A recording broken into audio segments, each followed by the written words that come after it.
Hello, everyone, and welcome to the Foxworth Theory. And I am your host, Eugenia Foxworth. And thank you for joining us today. We discuss entertainment, business, fashion, and the arts with the movers and the shakers from around the world. And we allow them to tell their stories. Our guest this week is Simone Gordon.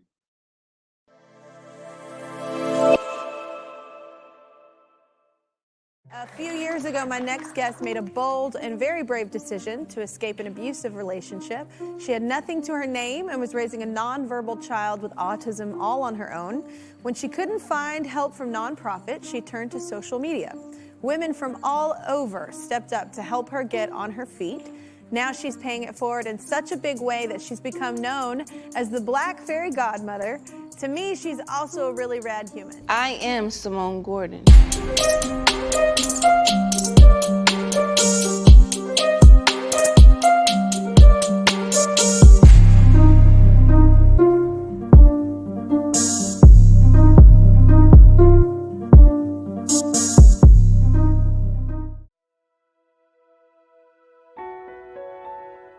I was raised in East Orange, New Jersey, by two amazing parents who have been together for 37 years. My parents believed in education, and they always wanted something that would hold their children forever, and that's stability, respect, and responsibility. That's where I come from, and that's what I'm trying to give the world, is hope, love, and stability. I went to East Orange Campus High School and graduated in 2004. During the time that I graduated, I knew that I had to do something, especially to make my community proud, make my family, more importantly, proud. I went ahead and I enrolled into Essex County College, where I began to study psychology. But I knew a psychologist is something that I didn't want to be. I wanted to do more. I wanted to be more into the public. So I believe public health and going into nursing was the way to go. And that's where I am today, graduating shortly as a nursing student, studying nursing and public health. Welcome, Simone Gordon, founder and CEO of the Black Fairy Godmother Foundation, a 501c3 nonprofit created to help marginalized families and communities across the country. Simone and the foundation use the power of networking, social media, and influence to connect families in need with people that can help. The Black Fairy Godmother Foundation has a variety of programs to meet the needs of those who need assistance. Their goal is help people have a place of stability and equip them with the proper tools and support to sustain them for the future. Simone Gordon, welcome to the show. Thank you so much for having me. It's my pleasure. Now, I would like to ask you a few questions. What inspired you to launch the Black Fairy Godmother Foundation? I know you spoke about it, and so did I, but you speak your words. I needed emergency assistance for my son, who had autism spectrum disorder, and I continuously had doors just shut on me. Many people, when I pick up the phone, it was always a hang up when trying to get assistance. So I went on social media. I asked everyone, where can I go get assistance for my son? And I joined a Facebook group that helped marginalized families in need. And there were strangers that were in the group who decided to be advocates for certain women. So I had 4 women to advocate for being my son. One advocated to a hospital to make sure he gets the proper medical assistance. One advocated putting me back into community college. Another one wrote a letter to a chairperson at another hospital. And the last one went ahead and gathered up some friends who did a year worth of supplies for Depends. So with all the blessings I was getting, I couldn't be stingy about the group that I was in. So I decided to launch a Facebook group myself to help even more marginalized women like myself get the assistance that they need. Okay, that's very inspiring. Very. Now, you're attending college full time, Yes. running a nonprofit organization while raising your son Jarvis, who has Yes. autism. Share with us the challenges. The challenges is basically not always getting enough sleep, but I have to make sure the families who are coming to us, we're trying to make sure that that ratio and that need is met. At times, I have a 12 volunteer staff, and we do have volunteers also across the U.S. But I have to make sure that our foundation is making sure that families' emergency assistance is being met. So, juggling social media, juggling phone calls, juggling nursing school, studying chemistry and biology, and after school, taking care of my son. I probably approximately get 2 hours of sleep per day.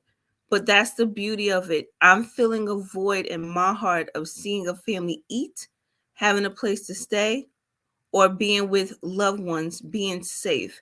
So at the end of the day, when I go to sleep, I just know for a fact that my job is done for the night. And you're probably still dreaming when you go to bed, oh my goodness, I've got to do this, because that is what you do.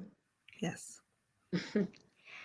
How did you get the name the Black Fairy Godmother? It's silly. I went back to school. There was a follower who helped me get back into school.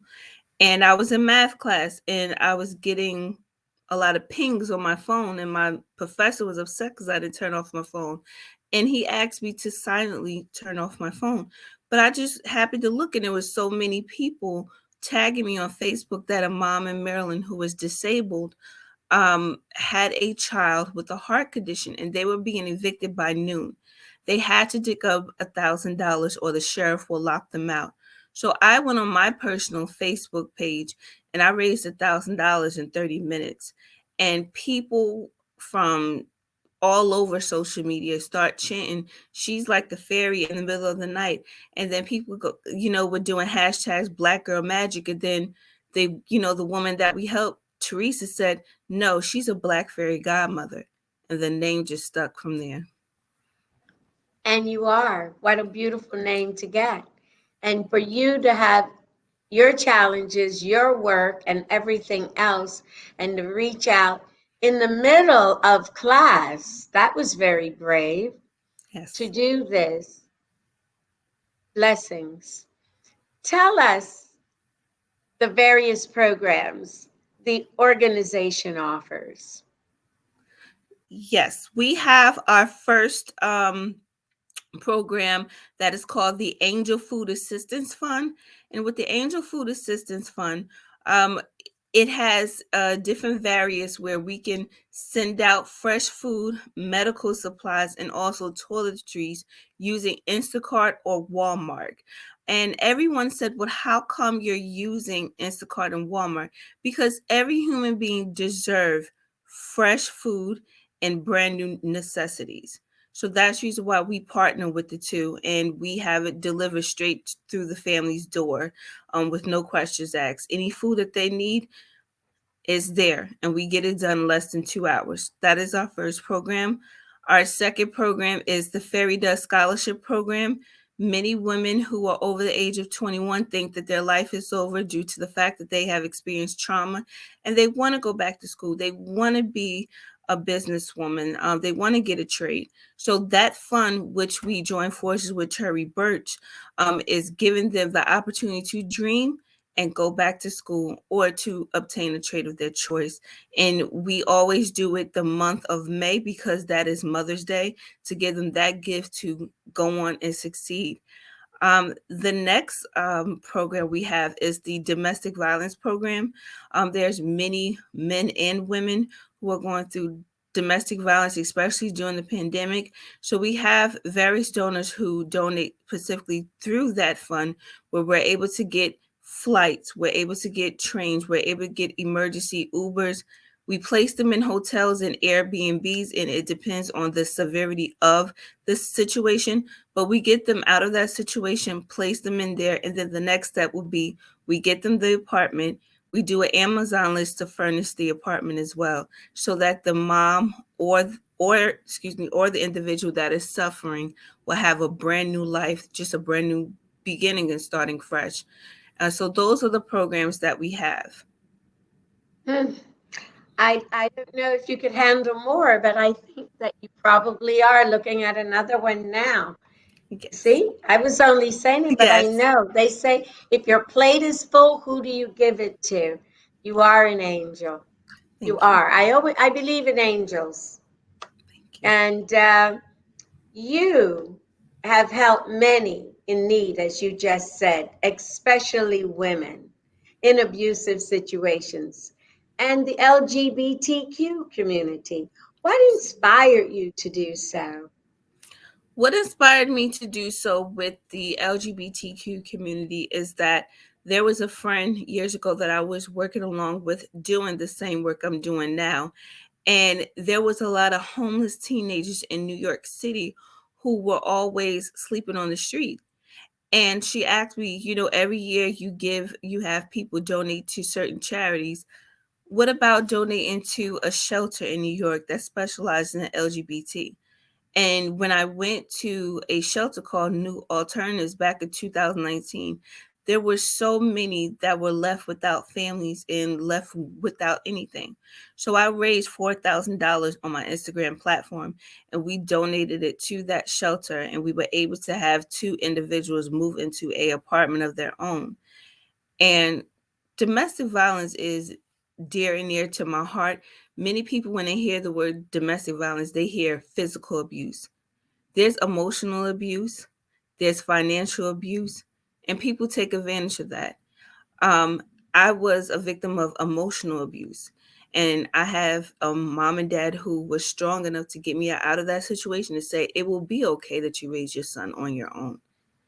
And I got out of it, went back to school, and created this foundation and helped thousands and thousands of women. And I'm able to advocate and do vision boards with them and say, you can too, especially the things that I went through.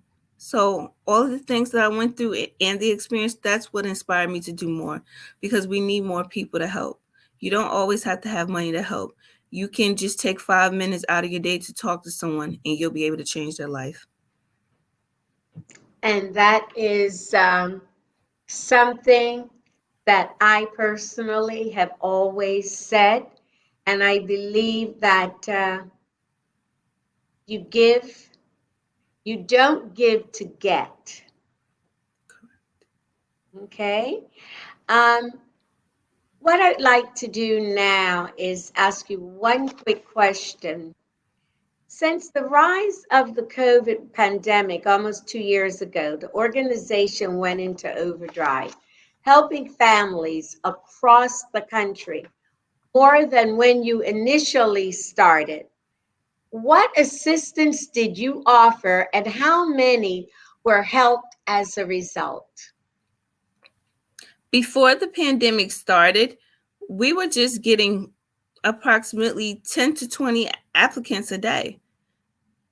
And we were just offering just basic emergency assistance, including food, like if someone needs a light bill paid, or someone is having car trouble, or a mom needs to get to work, those type of emergencies, basic emergencies. But when the pandemic hit, we had to stop everything, pray, and be creative, and join forces with our followers and ask them to come on board to help us tackle all the needs that need to be met, because on March 20th of 2020, everything shut down. So it was a new ball game for us. And we began to receive hundreds and hundreds of applications for emergency assistance, especially food and formula. Wow. That is amazing. Only a fairy could do it. Only a fairy godmother could do it.